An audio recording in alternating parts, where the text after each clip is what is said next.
Our final question concerns the enigmatic genius of Robert E. Lee. Listen. Hi, Dinesh. I just listened to your episode 129, in which you stated that you thought that Robert E. Lee was one of the best generals of all time. I wanted to bring your attention to a book called Lost Victories, The Military Genius of Stonewall Jackson by Bevan Alexander. He makes a compelling argument that Stonewall Jackson, while he was in the Shenandoah campaign, he separately fought 3 different Union armies and defeated all 3 of them.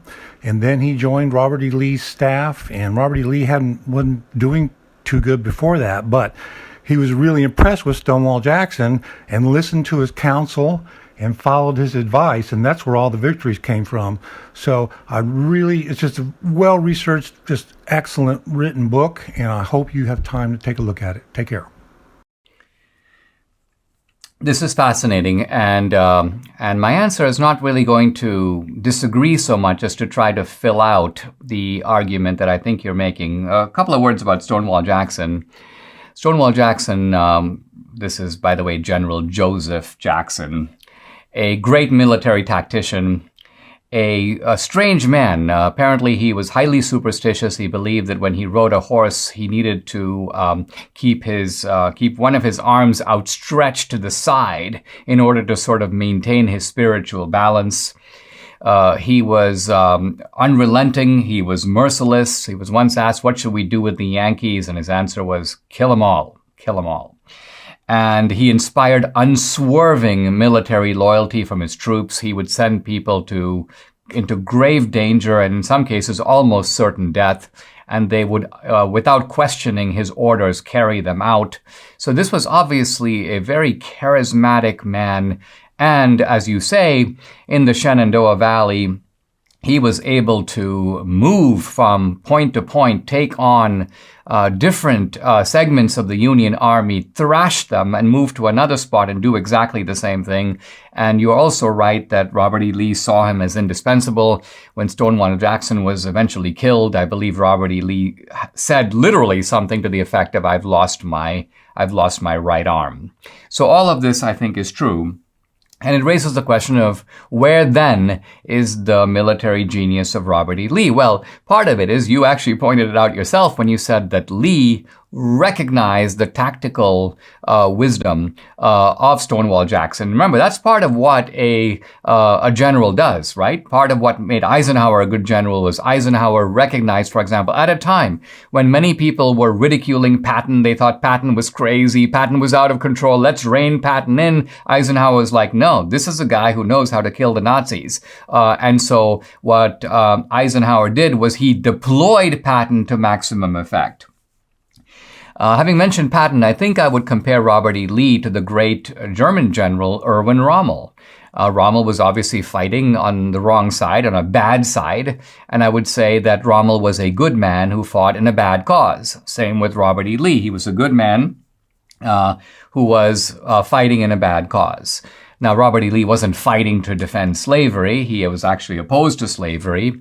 He inherited some slaves on his wife's side, but he wasn't a plantation guy. In fact, his whole career was in the military. He went to West Point. He became a big star at West Point. Lincoln offered him the command of the Union Army, which he turned down. So this is Robert E. Lee. And you can be a great general even if you ultimately lose. And why did Robert E. Lee lose? He lost because he was outnumbered. I mean, the Union Army was much bigger than the Army of Northern Virginia, and in fact, the North was much bigger than the Confederacy. Not only was the North bigger in terms of population, but the North also had all the ammunitions factories. The North had all the industrial potential. The North was able to build better roads and create infrastructure for the Army to operate in. So the South was fighting at a tremendous disadvantage. Part of the genius of Robert E. Lee was to recognize the only way that the war could be won. Now, for a lot of the Confederate leaders, Jefferson Davis primary among them, they were hoping that the way that the South could prevail is that Britain and the European powers would come and fight or join and support the Southern side. And of course, Britain was dependent on Southern cotton. The textile mills of Manchester ran on Confederate cotton. And so Britain had an economic interest in supporting the South, but there had just been a huge anti-slavery movement in Britain. Britain had abolished the slave trade. It was very difficult for Britain to side with a side, in this case the South, that was seen as the side championing slavery. So this is really what kept the British out of the war. Now, Robert E. Lee knew this. He knew that the South was not going to get the support of Europe, and the only way to win the war was actually to divide the North. Robert E. Lee was counting on Democrats in the North to undercut Lincoln and ultimately to defeat Lincoln in the 1864 election. And you know what? They almost did.